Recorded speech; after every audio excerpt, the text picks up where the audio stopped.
Hello, this is 6 Minute English. Learning English, I'm Sam. And I'm Roy. Whether it's salmon swimming upriver to lay their eggs or cheetahs running faster than a car, animals can do incredible things with their bodies. Human bodies are no less incredible.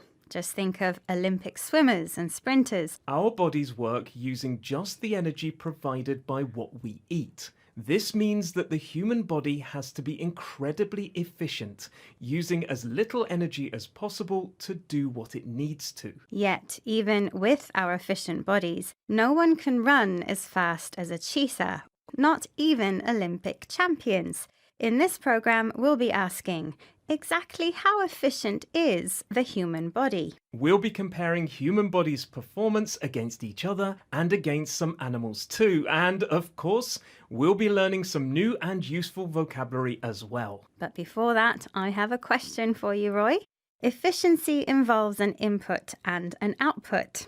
It's about the relationship between the amount of energy coming in other words, the food we eat, and the amount of energy going out, the usual movements and activities of day-to-day life. So, according to this definition, which animal is the most efficient? Is it A, an ant, B, a whale, or C, a human? Humans are the most efficient animal. Okay, Roy, I'll reveal the answer later in the program. To find out more about how the human body works, it's helpful to know how our species evolved. Here's Herman Pontzer, Professor of Evolutionary Anthropology at Duke University, speaking with BBC World Service programme Crowd Science. Humans are remarkably efficient. We walk on two very straight legs. If a human stands next to a dog, for example, the dog's got that funny bent classic dog-leg shape, right? And that crouched posture is really typical of most animals. Humans have a very straight leg. And so because of that, and because our legs are pretty long for our body size, humans are part of the ape family. We're quite efficient. Humans are apes and evolved from the same origin as gorillas and chimpanzees. One big difference, however, is that humans walk upright on straight legs, whereas most animals are crouched, bent over at the knee and leaning forwards to the ground. This crouched posture is not an efficient way to move. Other animals, like dogs, have flat backs and move on four bent legs called doglegs, something bent in the shape of a dog's leg. The word dogleg can also mean a sharp bend in a road or path. So, the design of the human body makes it efficient compared to some other animals. But how do humans compare with each other? How do Kenyan athletes break long-distance running records while many of us struggle to run for the bus? The main reason, according to Loughborough University physiologist Rona Pierce, is training. But there may be other factors too, as she explained to BBC World Service's Crowd Science.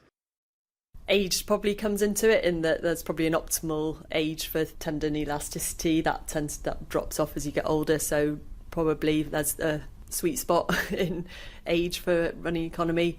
So in terms of weight, it depends what your weight is made up of. So if you've got more muscle mass, that's going to help you, whereas if it's more fat, then you've got to carry it. Efficient running depends on having flexible muscles and tendons, and this flexibility drops off or decreases as we get older.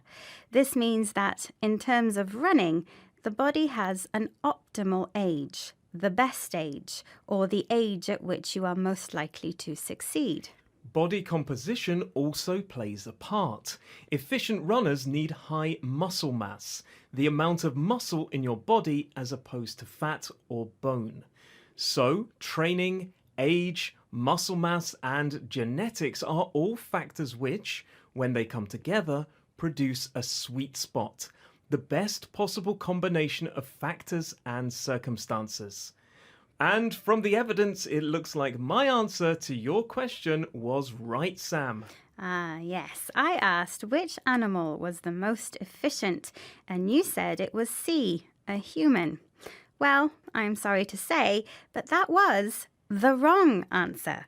The funny thing is, and scientists still don't understand why, but the bigger the animal, the less energy it uses, kilo for kilo. So, the most efficient animal is also the biggest. A whale. Okay, let's recap the vocabulary from the program, starting with crouched, a position which is bent at the knee, leaning forward and closer to the ground. A dogleg can describe something which has a bent shape, especially a sharp bend in a road or path. The optimal age to do something is the best age to do it. If something drops off, it decreases in quality or quantity. A sweet spot is the best possible combination of factors or circumstances.